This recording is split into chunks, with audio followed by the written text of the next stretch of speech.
Hello friends, this is Pinky. Welcome to logical thinking. I hope आप सब अच्छे होंगे, मस्त होंगे, तंदुरुस्त होंगे। आज का जो मैं प्रैक्टिस सेट लेके आई हूँ वो है 90 नंबर का। अभी तक हम यहाँ 18 सोल्व कर चुके हैं। हम डेली यहाँ पीआरटी मैथ के 30 क्वेश्चन सोल्व कर रहे हैं। आज के बाद हमारी एक वीडियो और आएगी 20 का सेट आपको कंप्लीट मिल जाएगा, जो कि अपने आप में बहुत ज़्यादा मायने रखता है। अगर कोई भी बच्चा पीआरटी मैथ की तैयारी कर रहा है और वो ये देखना चाहता है कि लास्ट ईयर में कौन से क्वेश्चन आते हैं और किस टाइप का पैटर्न होता है, तो आप मेरे चैनल पर जाकर विजिट कर सकते हैं और आपको बहुत सारा मटेरियल मिल जाएगा पढ़ने के लिए। नहीं पढ़ने वालों के लिए काफ़ी वजह होती है, आपको पता ही होगा। साथ में इन क्वेश्चन का जो सॉल्यूशन कराती हूँ, मैं आपको 2 प्लेलिस्ट बताती हूँ। अगर मेरे सॉल्यूशन में कोई प्रॉब्लम है, एक तो आपको मैथ नाम की प्लेलिस्ट मिल जाएगी, एक आपको मिलेगी एस्टेट 2024 के नाम की प्लेलिस्ट। इन दोनों प्लेलिस्ट में से आप किसी पे भी जा सकते हैं। इस वाली प्लेलिस्ट में जाएंगे तो आपको यहाँ पे A to Z मटेरियल मिल जाएगा, जो भी एस्टेट सिलेबस में देता है मैथ के अकॉर्डिंग। इसमें आपको मोस्ट इंपॉर्टेंट टॉपिक मिल जाएंगे जिससे हर साल क्वेश्चन पूछे ही जाते हैं। ओके, अब अगर मेरे चैनल पे हैं तो प्लीज़ एक बार लाइक कर दीजिए, सब्सक्राइब कर दीजिए और साथ में जो बेल आइकन है वो भी प्रेस कर लेना, ताकि मैं जब भी वीडियो डालूँ आपके पास नोटिफिकेशन पहुँच जाए। ओके, टाइम वेस्ट ना करते हुए अपना टॉपिक स्टार्ट करते हैं। फर्स्ट क्वेश्चन देखो। ऋतिक किसी पुस्तक का 59 पेज पढ़ रहा है, तभी रमेश आकर शेष कार्य करने के लिए पूछता है। तो उत्तर देता है 1/3 भाग वह पढ़ चुका है। मतलब जो बुक है उसका 1/3 पढ़ चुका है, जबकि शेष भाग वो कल पढ़ेगा। कल ऋतिक के पास अभी कितने पेज पढ़ने को रह गए? देखो, उसने बोला है कि वो 59 पेज पढ़ चुका है और वो जो 59 पेज है उसका क्या बोल रहा है, 1/3 पढ़ लिया। तो 1/3x, ये दोनों क्या है, इक्वल। तो x की वैल्यू निकालेंगे तो कितनी आ जाएगी, 177। अब ये तो उसने क्या है, पढ़ लिए, मतलब पेज है ना, टोटल, ये तो टोटल पेज हो गया। अब टोटल पेज में से उसने 59 पेज पढ़ लिए। कितना पढ़ लिया, 59। तो यहाँ माइनस करेंगे तो 8 आ जाएगा, 1 आ जाएगा और 1। 118 पेज वो क्या है, उसके जो पढ़ने हैं वो बाकी हैं। तो ऑप्शन नंबर हमारे यहाँ पे सेकंड से ही हो जाएगा। नेक्स्ट देखो, भुजा वर्ग एक अंकी वर्ग मीटर में मापा जाता है, तो विकर्णगत रास्ते की लंबाई बताइए। मतलब एक आपका जो स्क्वायर होता है उसकी जो भुजा होती है ना, ये रेक्टेंगल बना दिया मैंने।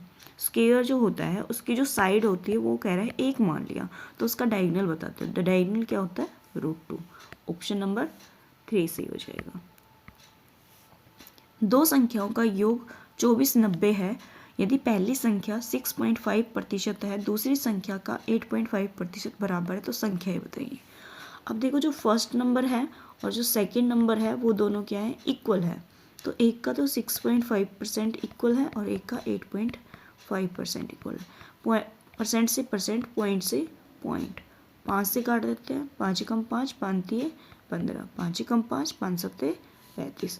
तो यहाँ पे एक तरीके से अगर आप इसको x और इसको y मानते हैं तो x अपॉन में y की वैल्यू कितनी आ जाएगी, यहाँ पे 17 अपॉन में 13। रेशो जो है वो आ जाएगा 17 अपॉन में 13। क्यों? क्योंकि इक्वल का सिंबल होता है तो रेशो में वो अपोजिट हो जाते हैं। अब इन दोनों का सम कितना दे रखा है हमसे, 10 हो गया और ये 30 की जो वैल्यू है वो दे रखी है 2490। तो एक की वैल्यू निकालेंगे तो कितनी आ जाएगी भाई, 0 से तो 0 कैंसिल आउट, 3 से काटेंगे तो 3 8 24 और 3 3 9 83। पूछा क्या है, तो संख्याएं बताइए। तो संख्या एक हमारे पास 17 है और एक हमारे पास 13 है। इसको हम 83 से मल्टीप्लाई कर देंगे और यहाँ पे कितने से कर देंगे, 83 से। तो संख्याएं निकाल लो, कितनी हो जाएगी हमारी यहाँ पे, देखो 7 21। एक देखो किसके लास्ट में है, एक ऑप्शन नंबर ओनली इसके लास्ट में है, एक संख्या में। और यहाँ पे 3 3 9। तो आप देख रहे हैं जो यूनिट डिजिट है यहाँ 1 आ रहा है या 9 आ रहा है। तो इनमें से दो में से तो कोई है नहीं, इनमें से तो होगा नहीं। तो ऑप्शन नंबर जो हमारा सेकंड है ना, ये हो जाएगा। मल्टीप्लाई आप भी कर सकते हैं, इसमें कोई प्रॉब्लम नहीं होगी। और आप यूनिट डिजिट से भी जा सकते हैं। साथ में एक चीज़ और बताऊंगी, जब भी आपको इनमें से कोई ऑप्शन दिखे तो यूनिट डिजिट से थोड़ा कम जाना, कोशिश करना उसको सोल्व कर ले। अगर टाइम नहीं है तो यूनिट डिजिट से चले जाओ। जब आपके पास टाइम बचता है तो आप इसको थोड़ा सा मल्टीप्लाई करके जरूर देख लेना। एक व्यक्ति 1 रुपये पर 5 पैसे कर देता है, कुल कर 1500 दिया हो तो कर योग मूल्य होगा। मतलब क्या दे रखा है, जो 1 रुपये है वो क्या है 5 पैसे के इक्वल है, मतलब 1 रुपये 5 पैसे कर देता है। तो 5 पैसे, पैसे को हम रुपए में चेंज करेंगे क्योंकि रुपए दे रखा है, तो 0.05 क्या हो जाएगा हमारे रुपए हो जाएंगे। इसको कितना दे दिया, x कर दे दिया, तो ये किसके इक्वल हो जाएगा 1550 के। तो x की वैल्यू निकालेंगे तो कितनी आ जाएगी यहाँ पे 0.05, ये पॉइंट हटाएंगे तो ऊपर 100 चला जाएगा। 5 से काट दो, 5 15 5 1 और ये हमारी 000। तो देखो कौन सा है, ऑप्शन नंबर जो 4 है ना, ये हो जाएगा। रमेश और रहीम की आयु का रेशो दे रखा है 5:7। यदि रमेश की आयु में 9 वर्ष अधिक और रहीम की आयु में 9 वर्ष कम हो तो रमेश की आयु रहीम की आयु से दोगुनी होती है, तो वर्तमान आयु पूछिए, जो प्रेजेंट एज है ना वो पूछी है।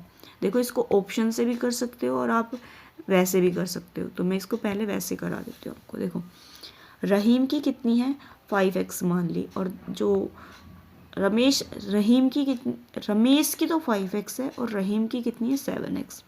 ठीक है, रमेश की आयु में 9 वर्ष अधिक है, रमेश में हमने 9 जोड़ दिए और रहीम में 9 माइनस कर दिए क्योंकि इसमें कम है। रमेश की आयु रहीम की आयु की दुगनी है, रहीम की आयु की दुगनी है, मतलब ये हमारा जो है ये रमेश है और ये कौन सा है रहीम है। रहीम की अगर दुगनी है, रहीम की आयु से दुगनी है, मतलब जो रहीम की आयु है इससे ये दुगनी है, तो अगर हम इसको 2 से मल्टीप्लाई कर दे तो ये दोनों क्या हो जाएंगी इक्वल हो जाएंगी। ठीक है, तो यहाँ से देखो 5x प्लस में 9 हो जाएगा, ये 14x और माइनस का 18, तो 18 इधर लाएंगे तो प्लस का हो जाएगा, ये 27 हो जाएगा, और 14 और 5 कितने हो जाएंगे हमारे यहाँ पे, 1 सेकेंड लेकिन 7 दूनी 14, ये 5 आएगा तो माइनस का होगा ना, माइनस का होगा, तो यहाँ पे आ जाएगा ये हमारा 9x। तो यहाँ पे x की वैल्यू निकालेंगे तो 9 है 27, 3 आ गई, x की वैल्यू 3 आ गई। अब इसने पूछा क्या है, रमेश और रहीम की प्रेजेंट आयु पूछे, तो रमेश की जो आयु थी वो 5x है और रहीम की कितनी है यहाँ पे 7x। इसको 3 से मल्टीप्लाई, इसको 3 से, जो x है ना इसी की वैल्यू रखते हैं, तो यहाँ 15 हो जाएगा और यहाँ पे 21। तो ये हो जाएगा ऑप्शन नंबर जो हमारा फर्स्ट है, इसी हो जाएगा। नेक्स्ट देखो,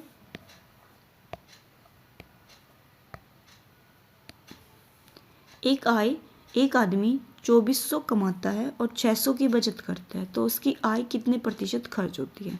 मतलब 2400 उसने कमाए, 600 उसने बचत कर ली, तो बचा कितना हमारा यहाँ पे 2400 में से, हाँ 2400 में से 600 माइनस करेंगे तो 1800 बच गए।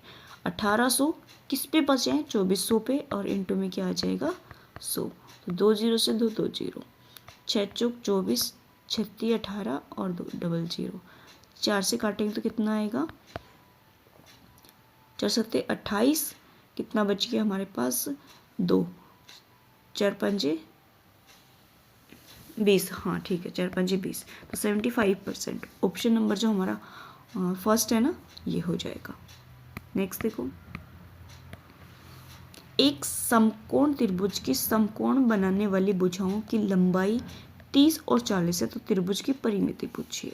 समकोण त्रिभुज मतलब एक हमारी राइट एंगल ट्रायंगल है, तो राइट एंगल ट्रायंगल है तो क्या पूछा है उन्हें, समकोण बनाने वाले भुजाओं की लंबाई। मान लो ये लंबाई 40 है और ये हमारी 30 है, तो ये कितनी हो जाएगी 50। ट्रिपलेट यूज हो जाएगा ना, 0 0 है, 3 4 5 का एक ट्रिपलेट होता है, तो इसका सम पूछा है, तो 50 और 40 कितने हो जाएंगे 90, 90 और 30 क्या हो जाएंगे हमारे यहाँ पे 120। डायरेक्ट आंसर था। किसी परीक्षा में 8 विद्यार्थियों द्वारा प्राप्त अंकों का औसत 51 है तथा अन्य 9 विद्यार्थियों के औसत अंक 68 है, तो 17वें विद्यार्थी द्वारा प्राप्त अंकों का औसत पूछा है। देखो 8 का कितना है यहाँ पे 51 है और 9 का कितना है 68 है, तो यहाँ पे 17 का पूछा है, तो इनका सम कर रहे हैं तो 17 आ रहा है, तो यहाँ पे भी हम योग निकाल लेते हैं। इसको 8 से मल्टीप्लाई कर देंगे, 0 8 एकम 8, ठीक है। 9 से करेंगे तो कितना आ जाएगा ये हमारा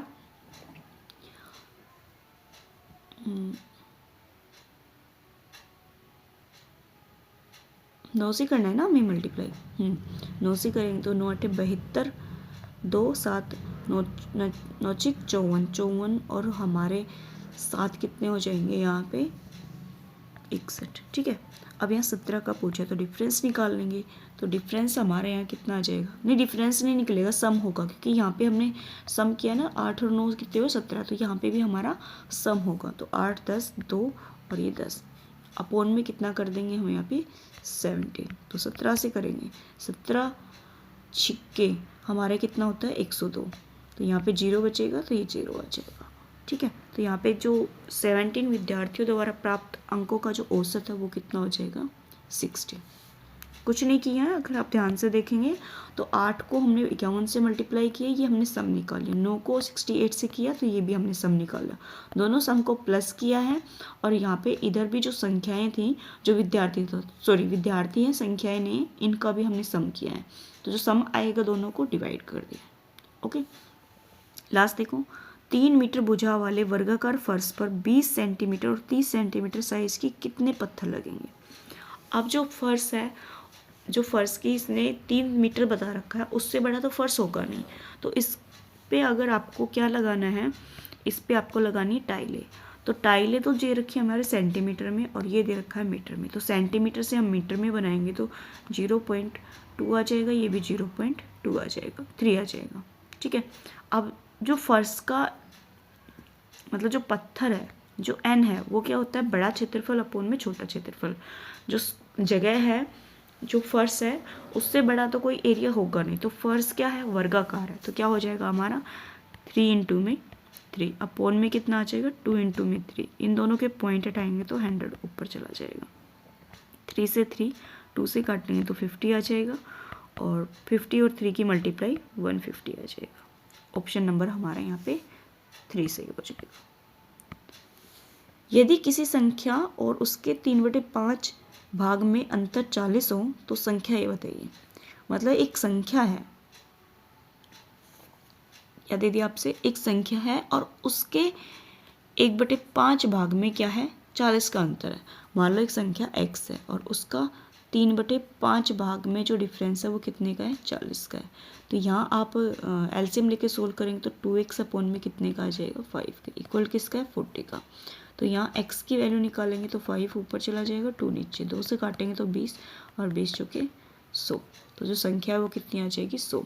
डायरेक्ट मैं आपको बताऊँ तो आप ऐसे भी कर सकते हैं, क्योंकि जो भाग है वो कितना 3/5 है, 3/5 भाग का जो अंतर है वो 40 है, तो पूरा 5 है और बचा कितना है हमारे पास ना, पूरा कंप्लीट जो टोटल है वो 5 है, 5 में से 3 माइनस करेंगे तो 2, 2/5 भाग की जो वैल्यू है वो हमारी 100 है।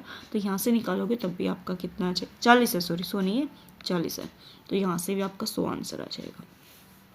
अब देखो x अपोन में 5 y अपोन में 8 इक्वल दे रखा है, तो यहाँ x और y का मान पूछा है, इसको सोल्व करके, है ना।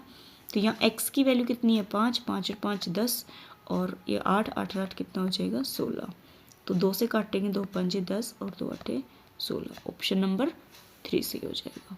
किसी संख्या के 1/3 भाग में से उस संख्या के 1/4 भाग घटाया जाए तो परिणाम 12 प्राप्त होता है, तो संख्या बताइए। 1/3 भाग में से 1/4 भाग घटाया जाए तो 12 प्राप्त होता है, इनका भी एलसीएम कितना आ जाएगा 12x, ये x आ जाएगा और ये 12, ये 12x नहीं आएगा ओनली 12, तो x की वैल्यू कितनी आ जाएगी यहाँ से 144, ऑप्शन नंबर फर्स्ट सही।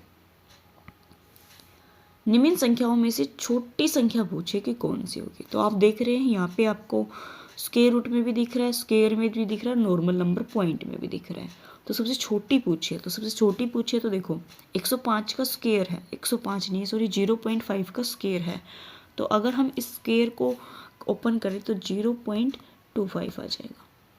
ठीक है, यहाँ इस स्क्वायर रूट से बाहर निकालें तो ये किसका है 7 का है ना, और 0.2 के बाद है तो 1 के बाद पॉइंट आ जाएगा। ये किसका है 3 का है, और यहाँ क्यूब लिखा है तो इसका मतलब क्यूब रूट से बाहर आएगा, तो ये किसका आएगा हमारा 2 का आएगा, 3 का नहीं 2 का है, और यहाँ क्यूब रूट है। ठीक है, तो ये कितना आ जाएगा 0.3। अब देखो ये तो हमारी डायरेक्ट वैल्यू है, अब इनमें सबसे छोटा पूछा है, सबसे छोटे का मतलब ये है कि जो जीरो पॉइंट में तो सारे ही हैं, तो पॉइंट में एक ऐसी वैल्यू जो छोटी है, आप यहाँ पे भी 2 देख रहे हैं, यहाँ पे भी 2 देख रहे हैं, यहाँ पे भी 2 देख रहे हैं, लेकिन जो 2 देख रहे हैं ये तो 2 पॉइंट 3 है, ये 0.25 है, और ये जो है ये ओनली कितना है 0.2 है। इसका मतलब ये हमारा फिनिश हो रहा है, इसके आगे नहीं जा रहा, औरों में एक्सटेंड हो रहा है, तो वो वैल्यू ज़्यादा है। तो यहाँ पे क्या आंसर आ जाएगा 0.2। तो 0.2 किसका है, स्क्वायर रूट, जो स्क्वायर रूट में है ना, इसका है। ऑप्शन नंबर हमारा यहाँ पे 3 सही हो जाएगा। 148 और 185 का लघुत्तम समापवर्तक क्या होगा, निकाल दो भाई। 148 है और 185 है, किससे जाएगा, 3 से तो जाएगा नहीं। आप इसको सोल्व करेंगे तो आपको ये प्रॉब्लम भी कर सकता है ये क्वेश्चन, क्योंकि ये डायरेक्ट किसी से नहीं जाता, बहुत बड़ी नंबर से जाएगा, जो हम बहुत कम उस तक पहुँचते हैं। तो ये हमारा 37 से जाएगा। 37 को 4 से मल्टीप्लाई करेंगे तो 148 आएगा, और यहाँ 5 से मल्टीप्लाई करेंगे तो 185 आ गया। तो यहाँ पे एलसीएम कितना आ जाएगा 34 बोल रही हूँ, देखो 37 इंटू में 4 इंटू में 5 हो जाएगा। मल्टीप्लाई करोगे तो 5 के 20 हो जाएगा। 20 जीरो आ जाएगी, 2 से करेंगे 14 और 6 कितना आ जाएगा, 6 और 1 7, 14 है ना, तो 6 और 1 7 हो जाएगा। तो कितना हो जाएगा 740, जो कि आपको ऑप्शन नंबर सेकंड में दे रखा है। क्लियर है। नेक्स्ट देखो, संख्या दे रखी है में अंक 6 और 9 को परस्पर बदल दिया जाता है तो प्राप्त संख्या और मूल संख्या के बीच में डिफरेंस पूछा है। 36490, जहाँ 6 है वहाँ 9 कर दो, जहाँ 9 है वहाँ 6 कर दो, ये ना 3649। तो देखो 3 6 है तो 9 कर देंगे, 4 6 9 है तो 6 इक्वल टू 0। इन दोनों में डिफरेंस पूछा, ये 0 हो गया, ये 16, ये 7, ये 3, ये 13, ये हमारा 9, यहाँ कितना बचेगा 8, 8 में से 6 जाएगा तो 2, और ये 0। 2970 ऑप्शन नंबर जो हमारा 3 है ना, ये सही हो जाएगा। नेक्स्ट देखो, एक पंचभुज के कोण दे रखे हैं आपको ये, और सबसे बड़ा कोण पूछा है। फर्स्ट ऑफ ऑल आपको यहाँ पे जो पंचभुज है उसमें पता होना चाहिए कितने एंगल हो ना, एंगल्स का सम कितना होता है, उसको हम निकाल सकते हैं n-2 इंटू में 180। तो इसका जो सम आता है वो 540 आता है। ठीक है, एन की वैल्यू यहाँ पे पंचभुज है तो 5 पुट करके आप निकाल सकते हैं, जो कि आएगा हमारा 540। अब देखो 9 और 1 10 और 5 15 और कितना हो गया 20। 20x की वैल्यू हमारी कितनी है यहाँ पे, 20x की जो वैल्यू है वो 540 है। तो 0 से तो 0, तो x की वैल्यू कितनी आ जाएगी, 2 दूनी 4 और 2 सत्ते 14, कितनी आ गई हमारी यहाँ से 27। पूछा क्या है इससे, सबसे बड़ा कोण। सबसे बड़ा कोण मतलब 9 को हम 27 से मल्टीप्लाई कर देंगे तो 7 9 63, कितना बचेगा 6, 9 दूनी 18, 18 और 6 कितना हो जाएगा 24, तो 243 ऑप्शन नंबर 3 सही। त्याना 6:40 पर सोकर उठती है, 8:50 पर विद्यालय जाती है, एक स्कूल के लिए तैयार होने में कितना समय लेती है। 6:40 पे उठती है और 8:50 पे वो चली जाती है। तो डिफरेंस पूछा है, यहाँ से कितने आ जाएगा 10 का, और यहाँ से 2 घंटे 10 मिनट। तो आप देख रहे हैं कि कहीं नहीं है, तो इसका मतलब 2 घंटा मतलब 60 और 60 120 हो गया। अभी 2 घंटे को हमने किससे मल्टीप्लाई कर दिया 60 से, तो ये हमारे घंटे किस में हो गए मिनट में, और 10 मिनट तो पहले से ही है, तो इसका मतलब 130 मिनट में वो है स्कूल जाती है, टाइम लेती है। एक मतलब जो ऑप्शन नंबर सेकंड है ये सही हो जाएगा। नेक्स्ट देखो, 4 अंकों की बड़ी से बड़ी संख्या कौन सी है जो 12 15 18 27 से पूर्णतः विभाजित हो। इनका पहले आपको क्या निकालना पड़ेगा एलसीएम, क्योंकि 4 अंकों की आपको जो संख्या है वो पता करना है। तो एलसीएम निकालो। वैसे 4 अंकों की जो सबसे बड़ी संख्या होती है वो 4 टाइम 9 होता है ना। तो यहाँ देखो एलसीएम निकाल लेते हैं, 12 15 18 और 27 3 से कर लेते हैं पहले।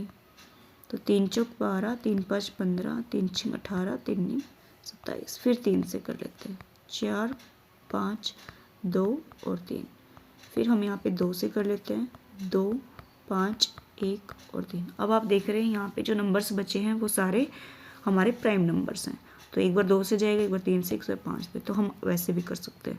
5 और 2 कितने हो गए 10, 10 दिया कितना हो गया हमारा 30। ठीक है, 3 तिया 9, 9 दूनी 18, 0, 3 8 24, 2 3 और 2 5, कितना हो जाएगा हमारे यहाँ पे 540। अब पूर्णतः क्या होती है, ये विभाजित होती है। जब हम यहाँ पे भाग देंगे 540 से 999 को, तो हमें देखना है कि जो रिमाइंडर है, जो शेषफल है, वो क्या बचता है। ठीक है, जब हम इसको कंप्लीट डिवाइड करते हैं, यही नंबर होता है, इसको हमने 540 से डिवाइड करना है। ठीक है, तो जब आप डिवाइड करोगे तो जो रिमाइंडर है इसका, मैंने किया था इक्वेशन, तो 279 बचता है। रिमाइंडर क्या बचता है, 279। तो 279 को इस नंबर्स में से अगर हम माइनस कर दे तो एक कंप्लीट क्या बन जाएगा, हमारा परफेक्ट स्क्वायर बन जाएगा। तो माइनस करेंगे तो हमारा 0 आ जाएगा, 2 आ जाएगा, ये कितना आ जाएगा, 9 में से 2 जाएगा तो 7, और फिर हमारा क्या आएगा यहाँ पे 9, ये हो जाएगा।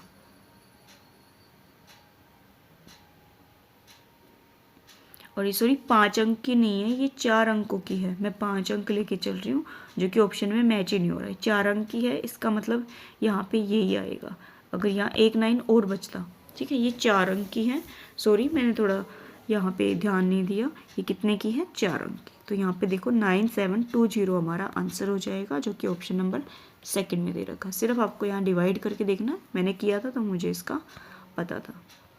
नेक्स्ट देखो, दो संख्याओं का योग 16 है, एक संख्या दूसरी संख्या की 3 गुनी है, तो संख्याओं का योग बताइए। देखो, एक संख्या जो है वो दूसरे की क्या है, 3 गुनी है ना। तो मान लो एक संख्या a है और एक संख्या b है। अगर b की ये 3 गुनी है a, तो हम इसको 3 से मल्टीप्लाई कर दे तो दोनों क्या हो जाएंगी, हमारे यहाँ पे इक्वल हो जाएगी, है ना।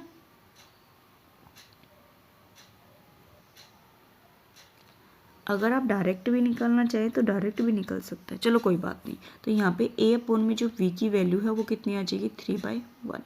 तो यहाँ क्या बोल रहा है, वो 16 गुनी है, तो दोनों का योग कितना आ रहा है, 4। 4 a की वैल्यू कितनी है, 16, तो एक की वैल्यू कितनी आ गई यहाँ से, 4 आ गई, 4, और a की तो 4 आ गई, दूसरी की कितनी आ जाएगी,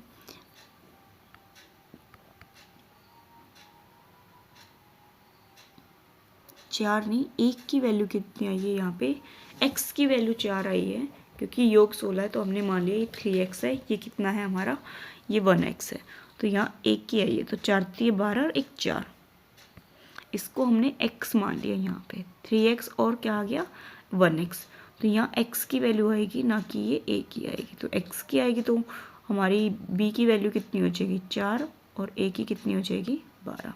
ऑप्शन नंबर हमारा ये फर्स्ट है ना, वो सही हो जाएगा। डायरेक्ट भी कर सकते हैं, क्या है, एक संख्या दूसरी संख्या का 1/3 है, मतलब एक है और एक क्या है, 1/3 है, तो टोटल कितना हो गया ये हमारा 4। 4x की वैल्यू कितनी दे रखी है, 16, x की कितनी आ जाएगी यहाँ पे 4, तो एक कितना हो जाएगा 4 और एक कितना हो जाएगा 12, तब भी यही आंसर आएगा। नेक्स्ट देखो, यदि कक्षा 3 का एक छात्र 4 प्लस में 2 करता है और 8 लिखता है, तो उसे गणित का ज्ञान नहीं है, ऐसा नहीं हो सकता। जोड़ और गुणा करने के चिन्हों का ज्ञान नहीं है, अगर जोड़ और गुणा का नहीं पता होता तो ये भी नहीं कर पाता वो, ठीक है। उसको पढ़ने में ध्यान नहीं है, बच्चे को ब्लेम नहीं करना, उसे मौलिक चिन्हों का ज्ञान नहीं है। ऑप्शन नंबर जो 4 है ना, ये सी हो जाएगा, उसको क्या नहीं है, नॉलेज नहीं है इनकी। नेक्स्ट देखो, एक लकड़ी के वर्गाकार गुटके की लंबाई 12 सेंटीमीटर है, गुटके का परिणाम कितना होगा। वर्गाकार गुटका है और 12 सेंटीमीटर उसकी क्या है, हमारी लंबाई है, तो 4 से मल्टीप्लाई करते हैं क्योंकि वर्ग में 4 साइड्स होती हैं, तो 12 चौके 48, कितना हो जाएगा यहाँ पे 48, जो कि ऑप्शन नंबर 4 में दे रखा है। एक लंबवृत्तीय बेलन का आयतन आपको दे रखा है यहाँ पे, और ऊंचाई 7 सेंटीमीटर, तो तिरछा पूछे। लंबवृत्तीय बेलन का जो वॉल्यूम होता है वो क्या होता है हमारा, πr²h, इसकी वैल्यू कितनी है 448 पाई। पाई से तो पाई कैंसिल आउट, r² निकालना है, तो इसका मतलब 448 को हम 7 से डिवाइड कर देंगे, ठीक है। 7 से करेंगे तो कितना आएगा, 7 6 42, 2 7 चौक 28 64, तो r की वैल्यू कितनी आ जाएगी 8। 8 64 होता है तो कितनी आ जाएगी 8, ऑप्शन नंबर 4 सही। किसी धनराशि का 15% 45 हो तो x वह राशि याद कीजिए। ये तो इजी है। मान लो x का जो 15% है वो कितना है, 45 है। तो x की वैल्यू निकालनी है, तो 45/15 इंटू में कितना आ जाएगा, 100। तो 15 3 45, तो कितना आ गया ये हमारा 300। ऑप्शन नंबर फर्स्ट सही। एक दुकानदार सिलाई मशीन 850 में खरीदता है और 1020 में बेच देता है, तो लाभ प्रतिशत बताइए। फर्स्ट ऑफ ऑल उसने खुद ही बता दिया कि लाभ हो रहा है, और वैसे भी देखें तो 820 में खरीद रहा है और 1050 में बेच रहा है, तो इसका मतलब उसको जो लाभ है वो कितना हो रहा है। यहाँ से लाभ कितने का हो गया बताओ। 1020 में से हमने यहाँ 850 माइनस कर दिया, तो ये 0, ये 12 में से 5 जाएगा तो हमारा कितना जाएगा, 7 9 1 170 रुपये का क्या हो रहा है, उसको प्रॉफिट हो रहा है। 170 रुपये का हो रहा है।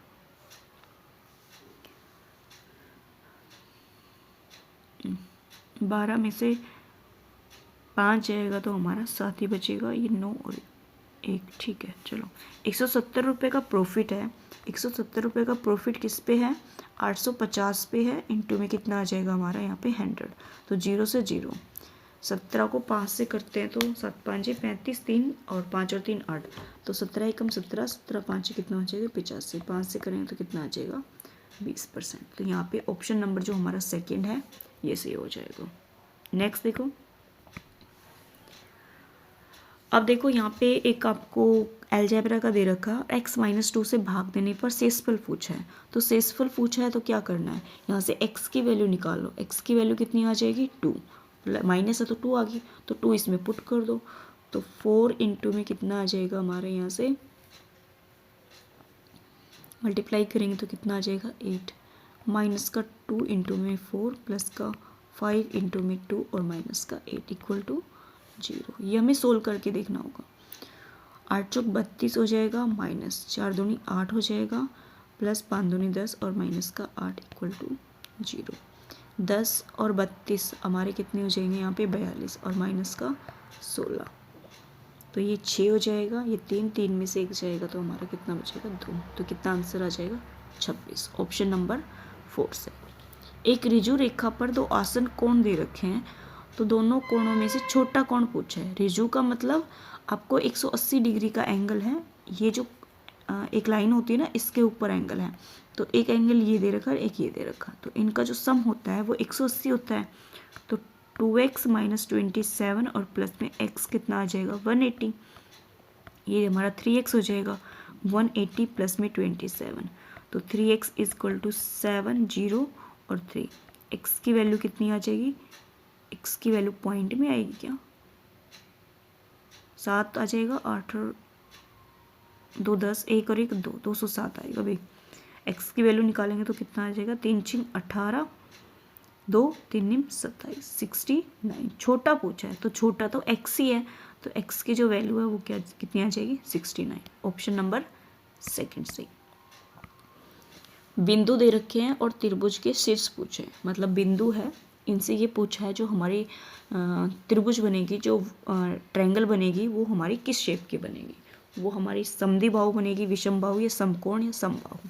तो यहाँ पे देखो जितने भी आपको पॉइंट दे रखे हैं ये हमारे वर्टेक्स है, तो हम यहाँ पे ए बी निकाल लेंगे, है ना, डिस्टेंस फॉर्मूले से।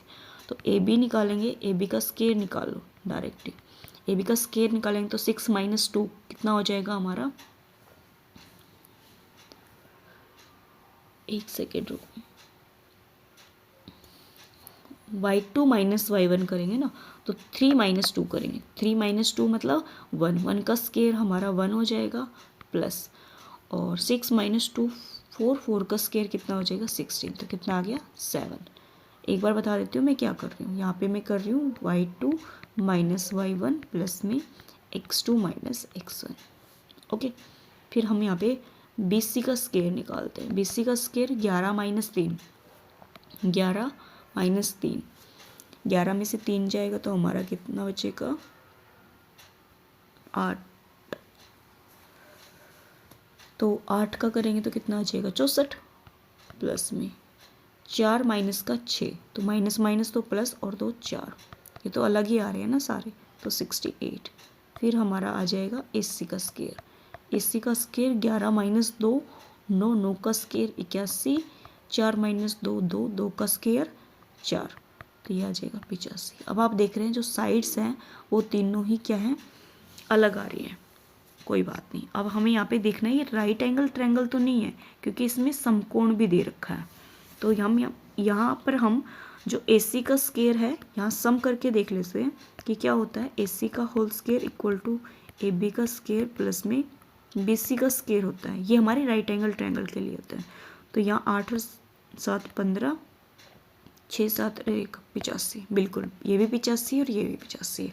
तो ये हमारे समकोण समद्विबाहु त्रिभुज हो जाएगी। नेक्स्ट देखो, टाइम जल्दी चला जाता है, मैं कोशिश करती हूँ कि मैं 30 मिनट में कंप्लीट करा दूँ, बट नहीं होता, समझाने का ज़्यादा होता है। यदि x ये है, y ये है, z ये है, तो व्यंजक पूछे हैं तो आपको जो पूछा है उस शेप में निकाल लो। तो यहाँ x इक्वल टू है a b माइनस सी, तो यहाँ से x अपोन में a की वैल्यू आ जाएगी b माइनस सी, तो यहाँ से y अपोन में b भी क्या आ जाएगा c माइनस a, और z भी क्या आ जाएगा z अपोन में c a माइनस b।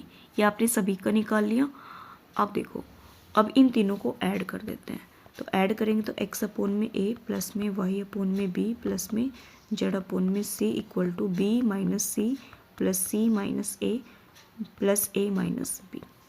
तो देखो minus plus minus plus plus minus, तो ये तो हमारा किसके इक्वल आ गया, 0 के इक्वल आ गया।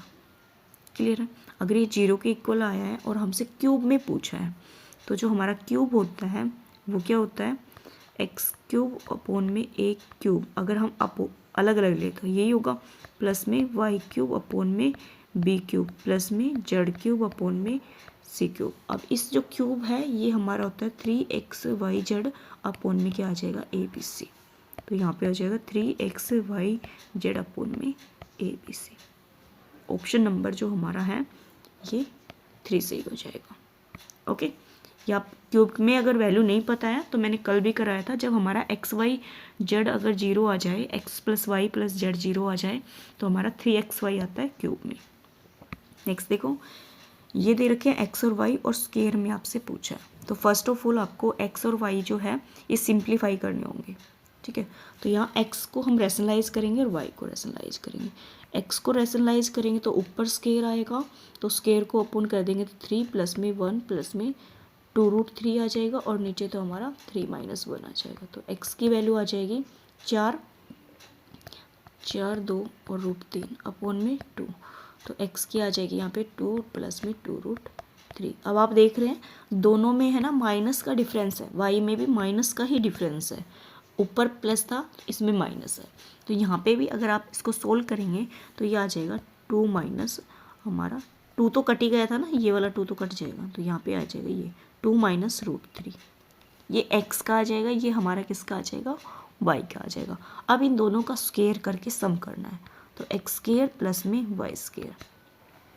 अब इसका स्क्वायर करेंगे तो कितना आएगा 4 प्लस में 3 और प्लस में 4√3। इसका भी स्क्वायर करेंगे तो कितना आ जाएगा 4 प्लस में 3 और माइनस का 4√3। तो आप देख पा रहे हैं ये दोनों जो वैल्यू है ये कट जाएगी, तो 4 और 4 8 और 6, 8 और 6 हमारे कितने हो जाएंगे यहाँ पे 14, है ना। तो आंसर क्या आ जाएगा हमारे यहाँ से 14, ऑप्शन नंबर बी सही हो जाएगा। ओके, नेक्स्ट और लास्ट क्वेश्चन होगा ये हमारा। अब इसको और देख लेते हैं जल्दी से, टाइम जा रहा है। एक्स और वाई और जेड दे रखा है, तो व्यंजक में पूछा है। तो फर्स्ट ऑफ ऑल हम देख पा रहे हैं यहाँ पे ये जो फॉर्मूला दे रखा है पूरा ही किसका, एक्स वाई और जेड में है। अब ये तो सारे तीनों क्या है पॉजिटिव हैं, ये तीनों नेगेटिव है, तो इसका मतलब इन सब के साथ में क्या है ये नेगेटिव है, ठीक है। क्योंकि आप मल्टीप्लाई करेंगे तो आपका जो है ये निकलेगा, और इसका क्या है ये होल स्क्वायर है, तो सब में वैल्यू पुट कर देंगे। 17 माइनस का 15 और माइनस का 13 का स्क्वायर, तो यहाँ पे 17 माइनस 3 और 5 8 और 2 28 स्क्वायर 28 जाएगा, तो हमारा कितना बचेगा यहाँ पे 11 माइनस का 11 बचेगा, माइनस का 11 का स्क्वायर करेंगे तो 121, जो कि ऑप्शन नंबर आपको 3 में दे रखे हैं। लास्ट के जो आपने क्वेश्चन देखे हैं ना, ये 17, 18, इससे पहले भी था क्या? नहीं, इससे पहले तो नहीं था। ये जो क्वेश्चन है भाई इससे पहले, ये वाला जो है ना 15, 16, 17, 18, 19 और 20, ये लास्ट के जितने भी क्वेश्चन थे ये मोस्ट इम्पोर्टेंट क्वेश्चन हैं जो कि आपके लिए किसी ना किसी तरीके से एग्ज़ाम में आपको देखने को मिलते ही मिलते हैं। तो ये काफ़ी इंपॉर्टेंट है। लास्ट 16 से लेकर 20 तक इनको अच्छे से कर लेना। अलजेब्रा के हैं और ज्योमेट्री के हैं, बहुत इंपॉर्टेंट है। ओके, आज के जो हमारे 30 क्वेश्चन थे वो कंप्लीट हो गए हैं। आई होप आपको ये 30 क्वेश्चन समझ आए होंगे, इनका सॉल्यूशन भी समझ आया होगा। वीडियो पसंद आती है तो लाइक, सब्सक्राइब और अपने दोस्तों के साथ ज़रूर शेयर किया करो और कमेंट भी कर दिया करो कि आपको जो है सेशन कैसा लगा। मिलते हैं नेक्स्ट वीडियो में, तब तक के लिए thank you for watching me.